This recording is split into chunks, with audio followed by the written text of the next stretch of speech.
Earlier this week, Fallout 76 saw patch 11. This was a very substantial update to the game. We haven't actually seen any Fallout 76 updates for quite a while now. Technically, the last update with patch 10.5 was from June 25th. That was a Battle Royale focused update, and so was the one before it. Prior to patch 11, the last adventure mode focused update we saw for Fallout 76 was all the way back at the end of May. So there were a lot of much needed changes, fixes, and other things that people have been waiting on. And that really is a big chunk of what this patch introduces. Balance changes, quality of life improvements, as well as several new features for the traditional modes for the game, also some stuff for the nuclear winter mode, but this also brought some surprises to Fallout 76, both good and bad, so much so that it has become one of the most controversial patches, at least in recent memory and potentially since the game's launch. And Bethesda actually released a secondary hotfix today to try and remedy some of those issues. Either way, in this video, what I'm going to be doing is going over a good chunk of this patch. I'm first going to focus on some of the more controversial things, because I know that's probably what a lot of you guys are interested in. Some of the controversies are without a doubt getting overblown, while other ones I feel like could actually get a little bit more attention. But hopefully by watching this video, you could actually understand what's right and wrong with the game following this most recent update. Immediately after downloading patch 11 for Fallout 76 and logging into the game, you're going to notice something interesting. It is detailed how power armor got a fairly fundamental change on the back end. Bethesda describes these as behind the scenes improvements to help address a lot of the existing bugs with power armor. But the reason you're going to notice this pretty quickly after logging in is all of the pieces on your power armor frame, like all those individual armor pieces, will now be in your inventory or in your stash and no longer on that power armor frame. This was expected and described. Even further, you may find additional pieces of power armor in your inventory or additional frames. It just described how these were things that originally when you collected them didn't save properly, so you had them a while ago, but thanks to their new fixes and the improvement of the system overall, now they'll have them restored to you. But depending on how much power armor you have, this can make you very, very overweight, and it could take a little bit of time to actually get all of those pieces back on the right frames. Even further, you may notice you spawn in next to a train station. This is because, again, that over encumbrance, so you could easily get to a stash. Even further, there's a couple of other cool details around this. Now you could actually select whether you want the power armor HUD on or just your traditional regular HUD for Fallout 76 while in power armor. The standard Fallout 76 HUD is a lot more minimalistic and I personally prefer it, and they add in a nice little core level detail on the bottom, so it is definitely usable. There also is a new animation when getting into power armor at a power armor crafting station. But although these are mostly good improvements and a step in the right direction, it seems like in this whole process there's also some bugs.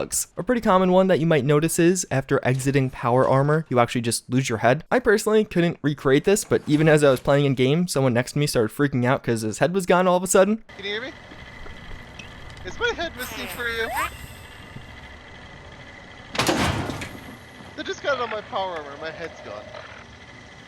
And despite the hotfix, I actually experienced that after the hotfix, so it still seems to be in the game. And there are several other issues that seem to arose from this. People are reporting that they actually lost some power armor pieces, and there's some other minor bugs around the system change, but those were some of the major ones, the ones I could actually confirm. Something else that actually got quite a bit of attention with this update was the Atomic Shop, for both good and bad reasons. Firstly, you'll notice the Atomic Shop actually has a bit of a redesign. The homepage is now in different categories, as well as you do have way more items on screen at any given time. I personally really like this. I think it's a much better design. It just makes a lot more information accessible to you at an instant. And you can easily see some of the more recent additions to it, and that is the next thing to talk about, as one of the recent additions are newly added scrap kits. This is a new utility item in Fallout 76. The way it works is now after buying one of these, basically if you have any junk in your inventory, it'll scrap all of that junk and send it immediately to your stash. So let's say you loot a bunch of stuff and you are over encumbered, it can come in quite handy to just have that all be instantly teleported away from you. Especially at early levels, when you actually have to adventure around, maybe don't have the caps to fast travel home and back, or just haven't discovered a ton of the new locations. Unlike repair kits, which is the other utility item in Fallout 76, scrap kits are only on the Atomic Shop. You technically can get them for free, considering you can earn atoms for free in-game, but you would still be going onto the Atomic Shop to purchase it. There's no way to just find them in-game. Naturally, a lot of people were upset about this. Originally, the Atomic Shop was described as being cosmetic only. These, of course, aren't cosmetic. Same thing with the repair kits. But as I mentioned with the repair kits the last time I talked about them, I think this is just here to stay. Fallout 76 is getting convenience items. When repair kits were actually released, there wasn't a ton of backlash. I think that communicated to me and to Bethesda that community just didn't care enough to actually make a fuss about it, so Bethesda's not going to change anything. These utility items are a cheap and easy way for you to actually just get rid of some of the atoms in your account, especially at early levels or on a new character. It is pretty handy to just be able to teleport junk back to your home, and since it is relatively cheap to buy one, then you probably will do it every once in a while. Although again, if you're like me and don't want to see this type of content, I would say one of the best ways to protest it is to just never buy them. I bought some for the purposes of showing them off in this video so I could be informed as to what it actually is, but I'm never going to do that again. Same thing with the repair kits, I just earned them for free in game. The other side of people getting concerned or not loving this kind of stuff is that this could just be a stepping stone. First we saw repair kits that you could get on the Atomic Shop or for free in game. Now we see scrap kits that are only through the Atomic Shop, and there definitely is a concern that in the future we'll see other additions like this that are Atomic Shop exclusives but are affecting larger aspects of gameplay, even though these right now are relatively minor. Obviously I don't have the answers around that, time will tell with what they add next, but again I really think this utility item category is here to stay, and even with this update they actually made it a little bit easier to purchase these. You can now show which account they're going to go to because they aren't transferable. There are also two new bundles that got quite a bit of attention with this most recent update, one of which adds in effectively a brand new power armor, but technically it's a power armor skin set that with Liberty Prime. It's going to have this regular version as well as a patriotic version, and you could buy them together. You actually have to buy them together, and you could apply it to any of the power armors in game and it'll make it look like this, although having the stats of the regular power armor. It also does feature a ton of custom voice lines. Liberty Prime, back online.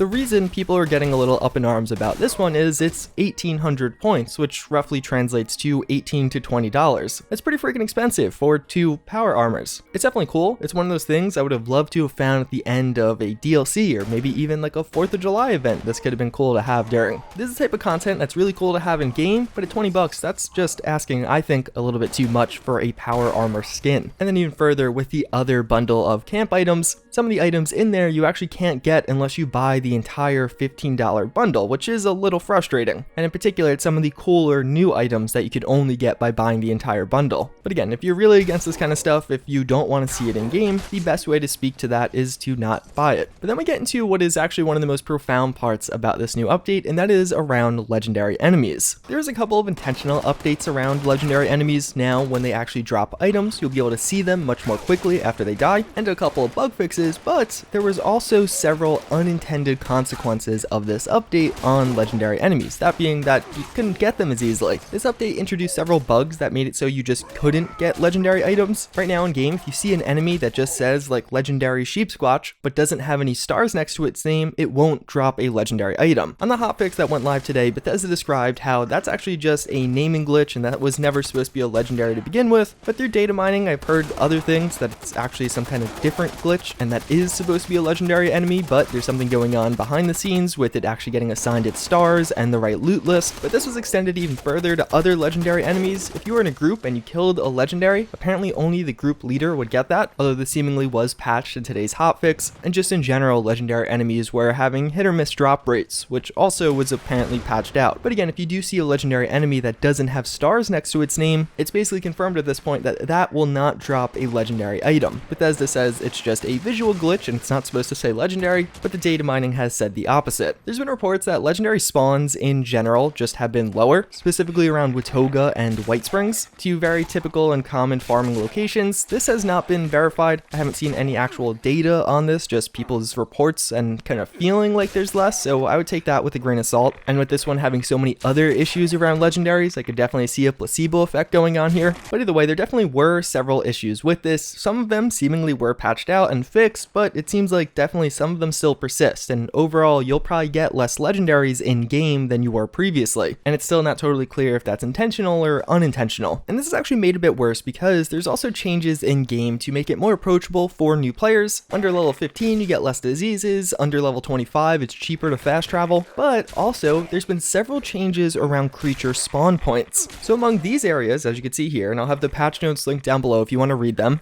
Bethesda is lowering the max level enemies can spawn. The idea behind this was so if a new player player walks in here, it should hopefully be more approachable, easier for them to make it through. But for high level players, this also can have the effect of reducing potentially farmable areas. Fallout 76 already has an endgame problem, and although appealing to new players and making it more approachable for them is nice, there's also the issue of taking away content from later game players. Now these new max caps only do affect certain and very specific areas, but for example, the Savage Divide one in particular is a pretty big hit. Previously you could find enemies leveled 15 to 99 in these locations. The Pleasant Valley Ski Resort in particular was a popular farming spot, but now they actually cap out at level 25, which is a significant nerf on that. One of the other controversial changes around this new player bonus is they're actually making it so some of those early game challenges that previously would award you atoms will now actually give you items such as aid, weapons, armor, things like that. I feel like this is a tough one. On one hand, I do understand this change from Bethesda's perspective. Early on, they argue that those things like weapons, armor, and aid is a lot more useful than atoms. But at the same time, other players are saying that no, they're just trying to make it more difficult to get atoms. Since originally, early on in this game, you got a big atom dump, and this will definitely affect that. Although some other really positive changes, now food and flux actually last way longer. Food spoilage has been a big issue in this game, but hopefully following this patch, you'll just notice it doesn't spoil nearly as much, and also it will no longer spoil from fast traveling around. Now when actually looking at recipes or legendary items, the descriptions will be much more complete. You'll see what the recipe is going to give you and how to make it, and with legendary items, you'll now be able to actually see all the various legendary effects it has on it. There are also some other minor changes. Now when you're actually scrapping all junk, it won't scrap the bulk junk like it did previously. Punch bowls were added back in. You can move your camera around while playing an instrument now. There's a pretty hefty nerf to the drum mag on the handmade rifle. So now instead of holding 80 bullets, it only holds 30, but also a variety of other bugs introduced with this patch. A lot more server instability. Apparently one crashing method was patched out with the hotfix, but people in general are reporting that servers have been pretty bad following patch 11, which has been constantly a hit or miss thing around this game. And yeah, I could go on and talk about several other bugs that were either reintroduced. I know an old duping method that was patched out is now back in the game, as well as several other bugs that seemingly got re-implemented somehow. Although fortunately that actually isn't it. On the Battle Royale side of things, there were a couple of changes, not too many, but frog legs did get a much needed nerf. Some of those really good weapon perk cards that gave you bonus damage were actually nerfed. Some exploits got fixed, as well as there's some other miscellaneous balance changes, although notably absent here is actually having additional anti-cheat implemented into the game, which you really kind of need for Battle Royale. It has been a more persistent issue as of late. But speaking more broadly about patch 11 for Fallout 76 overall, I think it makes it really clear Bethesda needs to work on how they patch this game, which I've been talking about for literally months now. Almost every single update brings new and additional bugs. With this one, it's particularly bad and affected major gameplay mechanics such as the legendary system, and that's why you see the extra outrage. But this isn't new. Whether it be some of the fixes not actually fixing what they say they did, new bugs being introduced, certain systems being broken and then having to wait several weeks to get it fixed again, something like a test server or a way to actually screen patches before they go out, maybe just expanding the QA department. I think something has to be done to improve this, as some of these bugs are fairly major and easy to catch. Like, did no one test killing a legendary creature to find out that it doesn't actually give you an item? That seems like a fairly easy one that should have been tested, especially when you're making changes in that category. The same thing with some of the power armor changes. Did no one exit power armor and notice their head was missing? It seems to be fairly widespread, and like, even if you just had 5 to 10 testers, at least one of them would have seen it. Either way, as always, again, hopefully you guys did enjoy this one. There's actually a lot of extra information that came out around the game recently that I will be talking about in a video tomorrow, so if you want to see that, you can leave a like or subscribe, as well as I'll just in general be covering all future updates for this game. But with that, I hope to see you guys all next time.